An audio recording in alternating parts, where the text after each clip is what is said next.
ზურა ბერიკაშვილის სახელობის თეატრალური სტუდია ბერიკა 2024 წელს გაიხსნა. ბავშვები აქ თეატრალურ ხელოვნებას ეცნობიან და ეუფლებიან. პირველი სპექტაკლი ნოდარ დუმბაძის მოთხრობა ჰელადოსის მიხედვით დადგეს.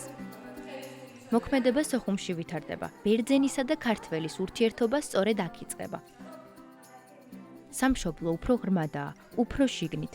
ამბობს ბერძენი იანგული და სწორედ ეს განცდა ეძახის მას სოხუმისკენ დასაბრუნებლად, როცა მამასთან ერთად გემით საბერძნეთში მიმავალი საბედისწერო გადაწყვეტილებას იღებს.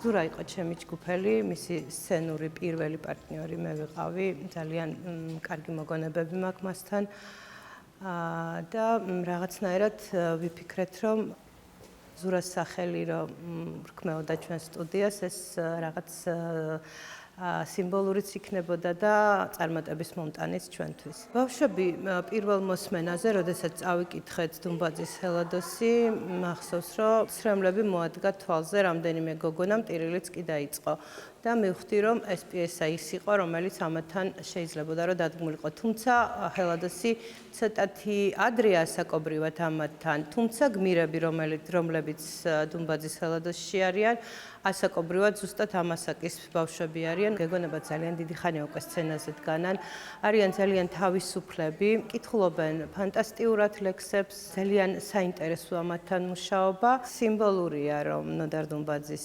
სახელობის თეატრში, ნოდარ დუმბაძის ჰელადოსით ხსნით ჩვენი თეატრალური სტუდიის პირველ ფურცელს.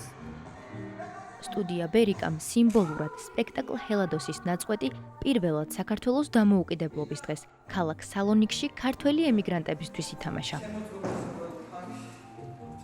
მე პირველ რიგში საბერძნეთში დასვლაზე ის გამიხარდა, რომ იმიგრანტი ქართველების წინ ვითამაშდეს ჰელადოსი, თან მით უმეტეს იანგული რომ სოხუმიდან მიდის მაგ მომენტში. ძალიან გამიხარდა მართლა ემიგრანტების წინ რომ ვითამაშდეს ნაწყვეტი. მუშაობიდან მინდოდა რომ იანგულის როლი მეთამაშა, იმიტომ რომ რამდენჯერ საკითხული მაქვს ეს მოთხრობა, იმდენჯერ იანგული ჩემი საყვარელი პერსონაჟი იყო ამ პიესიდან და მუშაობასაც შეეხება, ძალიან ბევრს მუშაობ, თან საინტერესო პროცესი აქვს მუშაობის. ამ როლზე მუშაობა ჩემთვის ძალიან სასიამოვნო იყო. პირველ რომ წავიკითხეთ ჰელადოსი, ეს ერთბაშად ძალიან სენსიტიური და ამაღელობელი იყო, იმიტომ რომ ძალიან საინტერესო პიესა არის ზოგადად.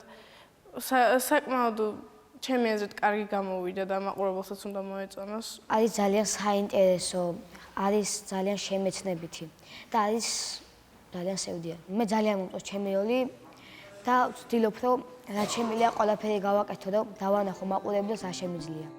ბერიკა სპექტაკლით ჰელადოსი თბილისში 27 ივნის 6 საათზე მოზარდ მაყურებელთა თეატრის სცენაზე წარსდგება მაყურებლის წინაშე.